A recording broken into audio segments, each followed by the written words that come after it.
Hello friends, welcome to Aarthi's kitchen. நம்ம இன்றைக்கி டிஃப்ரெண்ட்டான அதே சமயம் நல்ல டேஸ்டியான பிரேக்ஃபாஸ்ட் ரெசிபி பார்க்க போகிறோம்.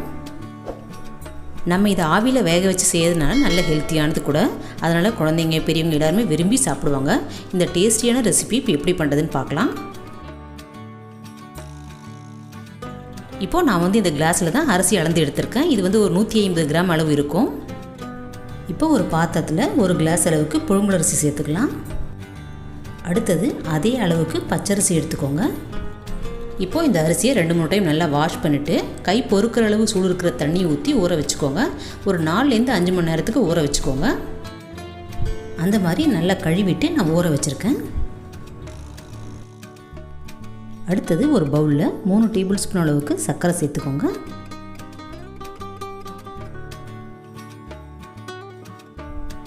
அடுத்தது 1/4 டீஸ்பூன் ஈஸ்ட் சேர்த்துக்கோங்க. அடுத்தது 3 அப்பளம் எடுத்திருக்கேன். இது இந்த மாதிரி சின்ன சின்ன பீஸாக கட் பண்ணி சேர்த்துக்கோங்க. இது சாதாரண அப்பளம் தாங்க, மிளகு ஜீரகம் அதெல்லாம் சேர்க்காதது. இதையும் அதே மாதிரி கை பொறுக்கிற அளவு சூடு இருக்கிற தண்ணியில் ஊற வச்சுக்கோங்க. இந்த தண்ணியோட அளவு பார்த்திங்கன்னா நம்ம அரிசி இருந்த கிளாஸில் 1 கிளாஸ் அளவு தண்ணி சேர்த்துக்கோங்க. ஏன்னா நம்ம இந்த தண்ணியை சேர்த்து தான் அரிசி அரைக்க போகிறோம். இதையும் இந்த மாதிரி நல்லா மிக்ஸ் பண்ணி ஒரு 4 மணி நேரத்துக்கு அப்படியே மூடி வச்சுருங்க. அரிசி ஊற வைக்கும் போதே சைமல்டேனியஸாக இதையும் மிக்ஸ் பண்ணி வச்சுருங்க. அப்போ தான் நல்லா புளிச்சு வரும். இப்போ பார்த்தீங்கன்னா அரிசி ஒரு 4-5 மணி நேரம் நல்லா ஊறிடுச்சு.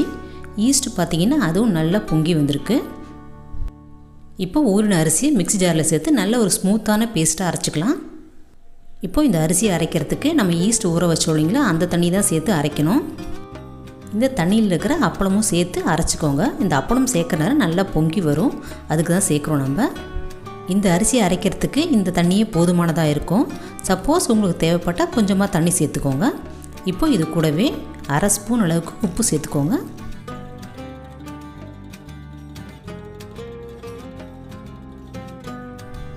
இப்போ கொஞ்சம் தண்ணி சேர்த்துட்டு மீதி தண்ணி வச்சுருக்கேன். இதை அரைக்கும் போது கொஞ்சம் கொஞ்சமாக சேர்த்து அரைச்சிக்கலாம்.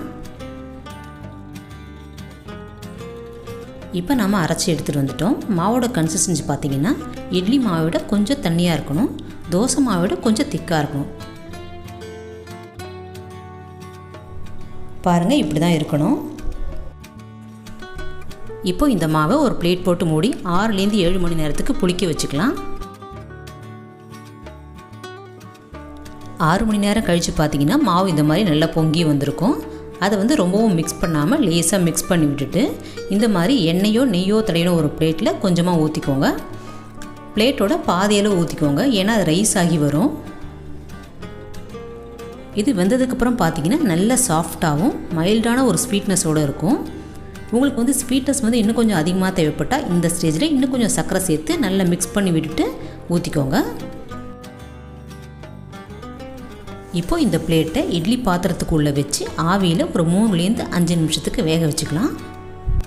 நான் ஆல்ரெடி இட்லி பாத்திரத்துக்குள்ளே தண்ணி ஊற்றி கொதிக்க வச்சுருக்கேன்.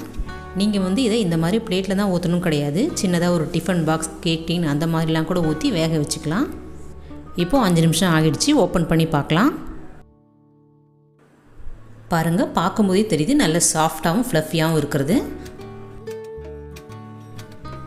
இப்போது இதை இந்த மாதிரி ஒரு கத்தியாலேயோ அல்லது ஸ்பூனாலேயோ இந்த மாதிரி ஓரங்களை எடுத்து விட்டுட்டு கையால் எடுத்தாலே வந்துடும்.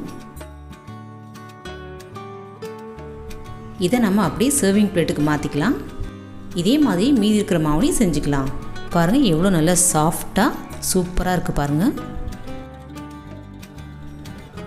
பாருங்கள் எவ்வளோ நல்லா சாஃப்டாக சூப்பராக வந்திருக்கு. பாருங்கள், இது நம்ம ஆவியில் வேக வைக்கிறதுனால குழந்தைங்க பெரியவங்க எல்லாத்துக்குமே கொடுக்கலாங்க. பாருங்கள், நான் இந்த மாதிரி சின்னதாக டிஃபன் பாக்ஸ் கூட ஊற்றி வச்சுருக்கேன். நீங்களும் இந்த மாதிரி கூட ஊற்றலாம். இப்போ நம்ம இதை எப்படி சர்வ் பண்ணுறதுன்னு பார்க்கலாம். அதுக்கு ஒரு பவுலில் இந்த மாதிரி வாழைப்பழத்தை சின்ன சின்ன பீஸாக கட் பண்ணி சேர்த்துக்கோங்க. அடுத்தது வாசனைக்கு கொஞ்சமாக ஏலக்காய் பொடி, 2 ஸ்பூன் சுகர், கொஞ்சமாக திக்கான தேங்காய் பால், இது எல்லாத்தையும் சேர்த்து நல்லா மிக்ஸ் பண்ணிக்கோங்க.